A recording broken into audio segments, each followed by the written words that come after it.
गगनयान के लिए इसरो ने रॉकेट इंजन का किया सफल टेस्ट। C-20 इंजन को तूफानी बनाने के लिए हो रहे एक्सपेरिमेंट। क्रायोजेनिक इंजन में मल्टी एलिमेंट इग्नाइटर का हुआ प्रदर्शन। दोस्तों, भारतीय अंतरिक्ष अनुसंधान केंद्र इसरो ने मिशन गगनयान के लिए तैयारियां तेज कर दी हैं और इसके लिए हर जरूरी तकनीक का अंतिम चरण में विकास किया जा रहा है। अंतरिक्ष मिशन के लिए सबसे जरूरी चीज होती है एक सक्षम रॉकेट। भारत के पास कई तरह के ताकतवर रॉकेट हैं, लेकिन मिशन गगनयान में भारी पेलोड होगा। ऐसे में भारत को एक बेहद ताकतवर रॉकेट की जरूरत होगी।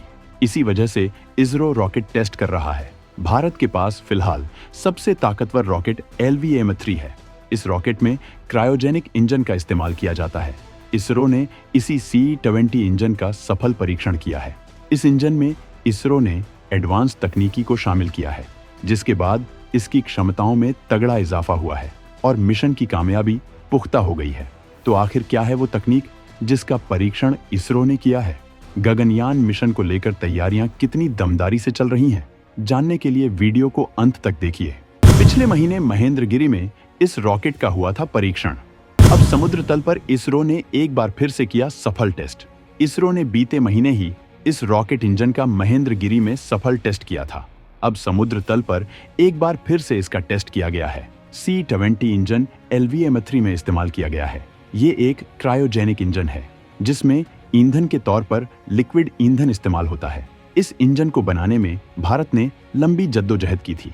LVM-3 भारत का सबसे ताकतवर रॉकेट है, लेकिन भारत के स्पेस स्टेशन जैसे मिशन को अंजाम देने के लिए भारत को और ताकतवर रॉकेट की जरूरत होगी, क्योंकि इनका भार काफी ज्यादा होगा।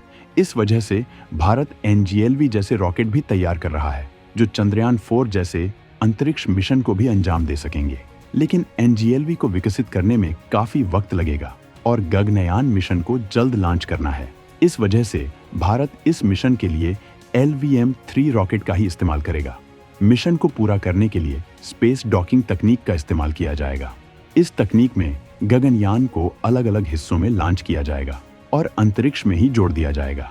इसमें ऐसी तकनीक का इस्तेमाल किया जाता है कि ये अलग अलग हिस्से खुद को तलाश कर आपस में जुड़ जाते हैं।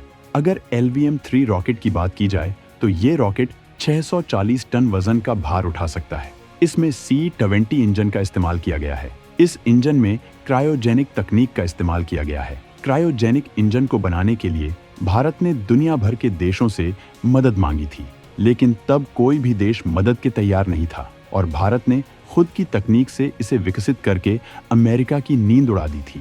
भारत के पास अब 2 क्रायोजेनिक इंजन हैं। इनमें से एक का इस्तेमाल GSLV में किया गया है और दूसरा LVM-3 में किया गया है। C-20 इंजन में मल्टी एलिमेंट इग्नाइटर का कामयाब टेस्ट किया गया है। इस तकनीक का इस्तेमाल इंजन को दोबारा चालू करने के लिए किया जाता है। ये इसरो की बहुत बड़ी कामयाबी है। क्रायोजेनिक इंजन को दोबारा स्टार्ट करना काफी मुश्किल होता है। पिछली बार के टेस्ट में काफी डिफिकल्टीज का सामना करना पड़ा था। अब उसे दूर कर लिया गया है। इस तरह से ये रॉकेट बेहद एडवांस तकनीकी से लैस किया जा चुका है, जिससे मिशन के वक्त किसी दिक्कत का सामना न करना पड़े। LVM-3 ने चंद्रयान 3 जैसे ताकतवर मिशन को अंजाम दिया था। ये भारत की जबरदस्त अंतरिक्ष तकनीक को दिखाता है। भारत के पास जितने भी रॉकेट हैं, वो बेहद ताकतवर और भरोसेमंद हैं। और इस सीरीज में अब NGLV का इंतजार किया जा रहा है, जिसके जरिए स्पेस स्टेशन और चंद्रमा पर मानव मिशन को अंजाम दिया जाएगा।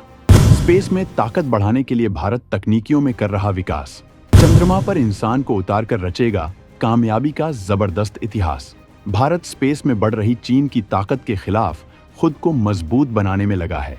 स्पेस में भारतीय सेनाओं की मदद के लिए सैटेलाइट का बड़ा जाल तैयार कर रहा है, जिससे तीनों सेनाओं को हर तरह की मदद मिलेगी। चीन और पाकिस्तान के चप्पे चप्पे पर भारत नजर रख सकेगा। भारत अंतरिक्ष में दुश्मनों के सैटेलाइट्स को तबाह करने की तकनीकियों का भी विकास कर रहा है। भारत ने पहले ही एंटी सैटेलाइट मिसाइल का टेस्ट कर लिया है। इसके जरिए भारत ने अपने ही एक यूजलेस सैटेलाइट को तबाह किया था।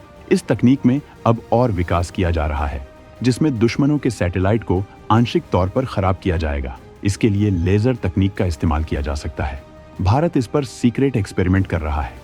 ये कवायद इस वजह से की जा रही है क्योंकि चीन अंतरिक्ष में अपनी फौज तैयार कर रहा है। इसके जरिए वो दुनिया पर राज करना चाहता है और ताकत बढ़ने के बाद भारत और अमेरिका जैसे अपने दुश्मनों के सैटेलाइट को वो तबाह कर सकेगा।